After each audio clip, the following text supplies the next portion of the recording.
Greetings and salutations, persons of quality. I just wanted to take a minute to kind of provide an overview of today's DPPD agenda. Before I get into that, though, I just wanted to personally thank all of you for all of the great work that you've been doing with students. We just recently had an ad team meeting, and it was just overwhelming how many of you are going above and beyond just to connect with your students. You're all pushing yourselves, utilizing different platforms, and it's just so incredibly empowering to see all the great work you guys are doing with students. So thank you for all of your efforts and everything that you're doing during this time. The purpose of today's DPPD is to really start a little bit of a deep dive into this idea of social emotional learning, or SEL. When I think about all the different buildings in our district, we're all in different spots in our understanding of social emotional learning. Next year, what you're going to see, hopefully, is one of the strands that everybody will be investigating during DPPD will be around SEL. So one of the pieces that we're looking at is this book by Carla Tantillo. I don't think I quite said her last name correctly, but this is SEL Every Day, and there happens to be a book for every grade level. So this one is the middle school version.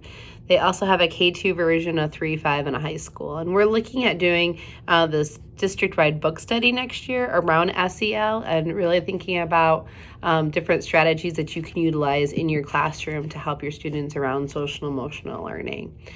So it seemed pretty appropriate when we were able to pull off this virtual DPPD to start this conversation around SEL.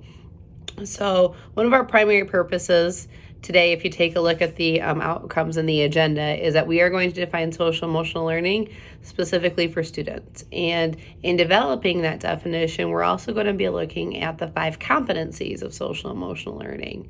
And again, we're all on a spectrum in our understanding of what this concept is. So for some of you, this might be entirely new learning.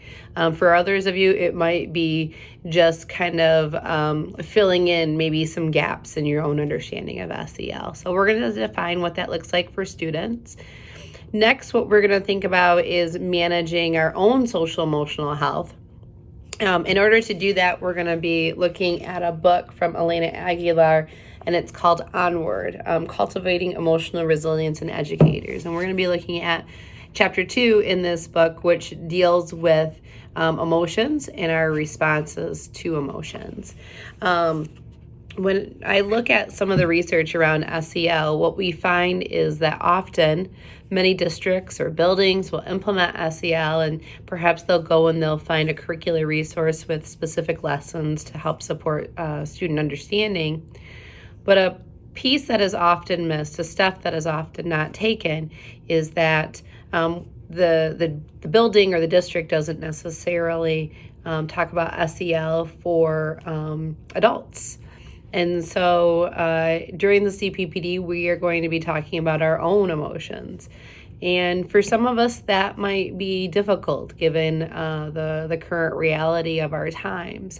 But I really encourage you to use these resources that you'll be provided. There's a chapter and there's a lot of different activities that you're going to be exploring today to really assess your own social emotional health.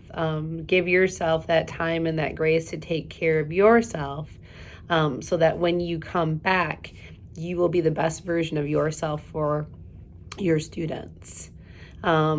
So that kind of then leads into the third objective of today's DPPD, which is how we can support our students with social emotional learning. So there will be a variety of resources that you'll be able to explore and think about how you might incorporate into your classrooms when you return to them very, very soon. So at any rate, that's kind of our game plan for today. Think about social emotional learning. We're going to be talking about our own emotions, and then we're going to be thinking about how we might bring these strategies into our classroom. So again, I hope you guys all have an awesome day of learning. Shout out to all our facilitators for all the work that they've done in facilitating this and helping to put this together.